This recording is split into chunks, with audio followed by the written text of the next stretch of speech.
Aujourd'hui, je voudrais vous dire quelques mots sur la possibilité de faire des études universitaires en Belgique. Une première question que l'on peut se poser, c'est quel est le processus pour s'inscrire dans une université en Belgique?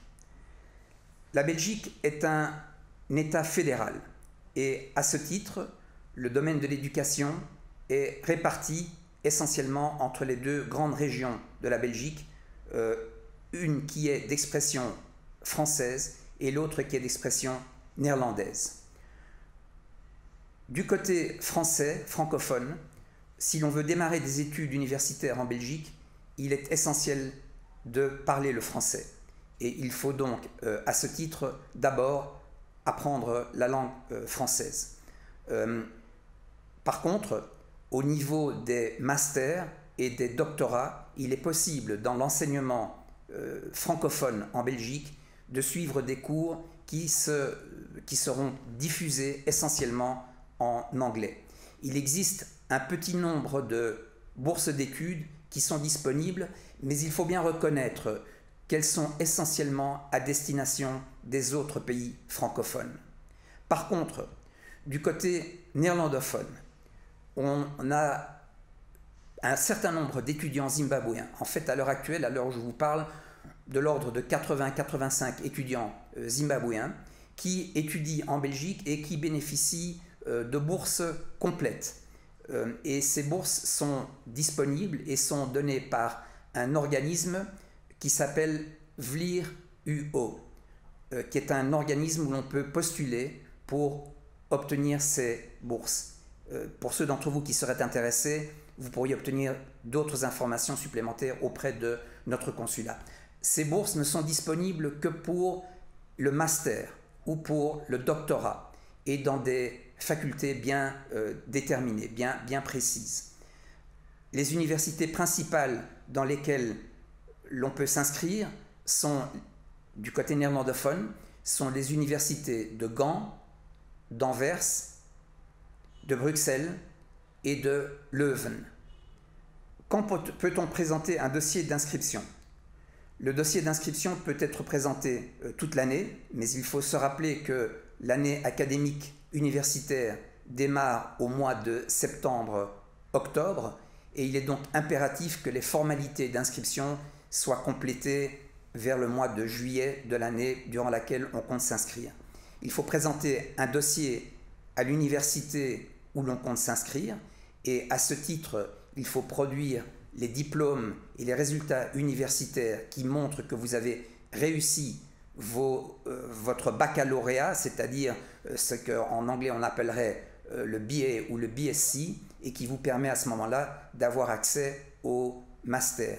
Une fois que ces diplômes ont été enregistrés et sont jugés acceptables par l'université dans laquelle vous comptez vous inscrire, il faut alors solliciter une bourse d'études auprès de l'organisme VLIR-UO, et si celle-ci est acceptée, il faut entamer alors les procédures de demande de visa. Ces visas sont obtenus auprès de notre ambassade à Pretoria. Il est malheureusement impératif de se déplacer en Afrique du Sud pour introduire la demande de visa, et un certain nombre de documents peuvent être légalisés ici auprès du consulat de Belgique à Harare. Entre autres, la légalisation des résultats académiques, l'examen médical qui est nécessaire, ainsi que l'attestation de casier judiciaire vierge, ce qui en anglais est le Criminal Record. Cela peut se faire ici auprès de notre consulat à Harare. Est-il obligatoire de parler français pour s'inscrire dans une université en Belgique? Si l'on s'inscrit dans une université francophone, et celles-ci sont l'université de Louvain, l'université de Liège, l'université de Mons, l'université de Namur. Si l'on veut s'inscrire pour un baccalauréat, à ce moment-là, oui, il est indispensable de parler le français. Par contre, si l'on veut s'inscrire pour le niveau master, celui-là peut être tout à fait enseigné et l'enseignement est délivré en anglais, aussi bien dans les universités néerlandophones que dans certaines universités francophones. Les frais de scolarité vont varier d'une université à l'autre et sont plus élevés pour les étudiants étrangers, mais de façon générale, les étudiants zimbabwéens que nous recevons en Belgique sont des étudiants qui ont postulé et qui bénéficient d'une bourse d'études. Cette bourse d'études comprend non seulement le remboursement des frais académiques, mais également des per diem qui permettent aux étudiants de se loger, de se nourrir et d'avoir à leur disposition un montant d'argent de poche qui est tout à fait acceptable et qui leur permet de vivre de façon normale en Belgique. Les billets d'avion sont également remboursés. Donc cela uniquement pour les étudiants qui ont postulé et qui bénéficient d'une bourse d'études universitaires en Belgique. Et cela donc pour les masters et pour les doctorats. Nous disposons au consulat de brochures qui vous donneront tous les détails sur la vie en Belgique et la vie en Belgique francophone, ainsi que comment s'inscrire dans les universités belges, aussi bien du côté francophone que du côté néerlandophone. Et à ce sujet, nous vous suggérons de vous rapprocher de notre consulat où nous sommes en mesure de vous donner toutes les informations nécessaires. Voilà, il me reste à vous souhaiter bonne chance si vous souhaitez un jour débuter des études universitaires en Belgique. Vous ne le regretterez pas. Merci.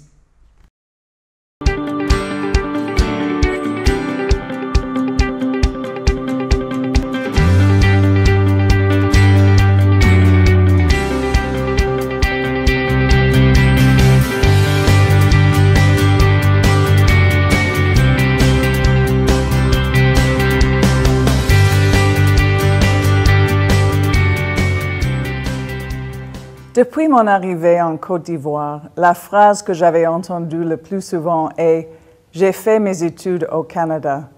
Je suis très fière de l'excellente réputation de nos universités et collèges canadiens ici et partout dans le monde. Allons entendre de quelques diplômés qui vont partager leurs expériences d'étudier et de vivre au Canada.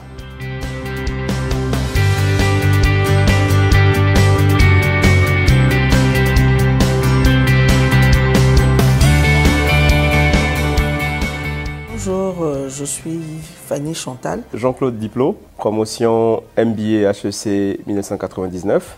Je suis arrivé au Canada en 1990 à l'université Laval où j'ai étudié. C'était donc mon pavillon qui abritait le département de sciences politiques. Le MBA en lui-même, il a été une expérience ultimement enrichissante, aussi bien d'un point de vue académique que surtout d'un point de vue humain. Je suis revenu en Côte d'Ivoire où j'ai eu la chance de continuer donc de prolonger l'expérience canadienne avec l'ambassade du Canada ici. J'ai beaucoup apprécié parce que d'abord le Canadien, c'est quelqu'un de très ouvert. Donc je ne me suis pas senti du tout dépaysé. J'ai adoré, mais vraiment adoré mon expérience canadienne parce que c'est là-bas où j'ai eu les plus belles années de ma vie d'étudiante, de ma vie même en général parce que c'était vraiment bien. Il n'y avait pas de soucis, on était chez nous et on vivait tranquillement bien.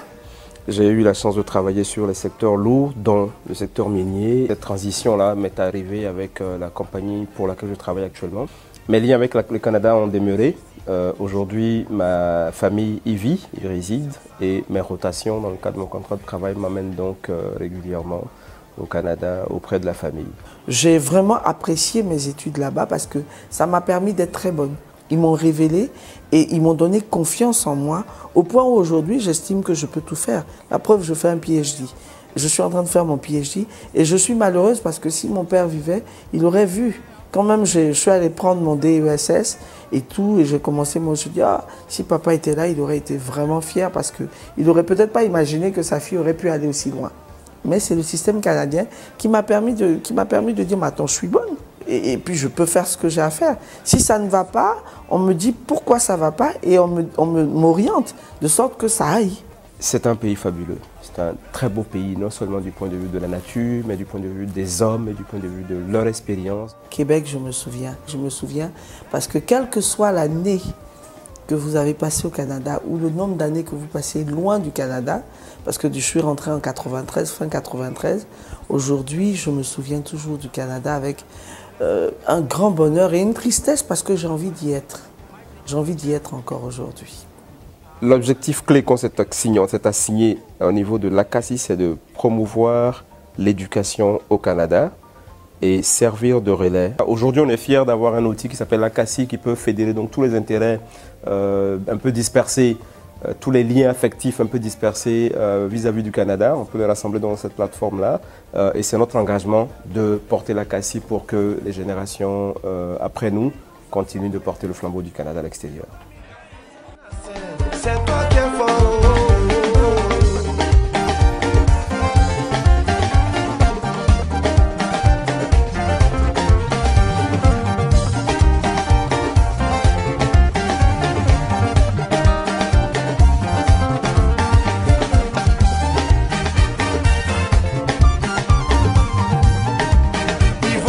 Fier d'avoir étudié au Canada.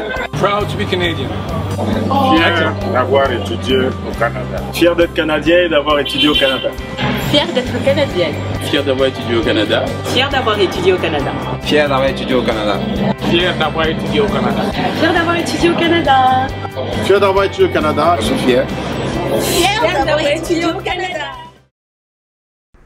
Bonjour, je m'appelle Gibson Moubé et je suis responsable du Bureau Campus France à Harare.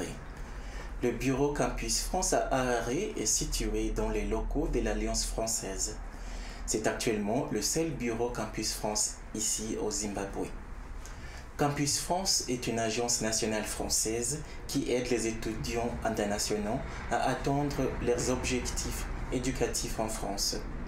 Campus France offre toute une variété de services aux étudiants, parmi lesquels on aide les étudiants à choisir des universités en France, on soutient les étudiants à constituer les dossiers des candidatures, on propose des conseils sur les diplômes offerts par des universités françaises. En plus, on aide les étudiants dans la recherche des bourses d'études.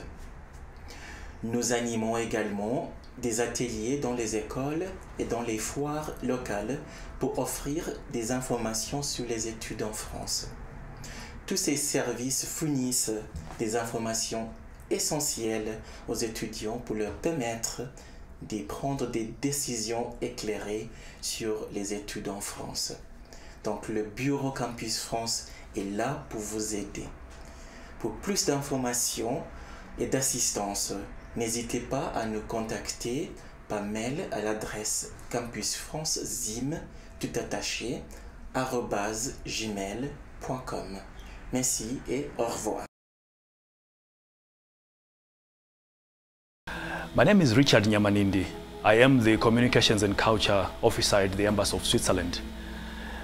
Basically, we are dealing with scholarships for Switzerland. Switzerland does offer a number of scholarships for Zimbabwean students, but this happens at PhD level only. Of course, within the arts sector, there is also a scholarship for the master's program. The scholarship since 1961 was granted to developing countries, including Zimbabwe. But because Zimbabwe's independence came in 1980, Zimbabwe's scholarship program started then. The scholarships are granted to young Zimbabweans below the age of 35. As long as you are 35 and below, you are eligible for these scholarships. The scholarships are granted each and every year for a number of Zimbabweans. They vary in number depending on the amounts available in Switzerland at that particular time. But generally, there is a scholarship for PhD studies that is granted within any particular sector. So if you want to study in sciences, if you want to study in arts, if you want to study in humanities, or in any other field, Switzerland does offer those for Zimbabwean students. But unfortunately, as I pointed out initially, these scholarships are only at PhD level. They are called the Swiss Excellency Government Scholarships. So every year in May, around May, or at the end of May, the advert comes out. And the opening date for the application process will open around August. and will close at the end of the year around mid-December because of the holiday period that then comes after that.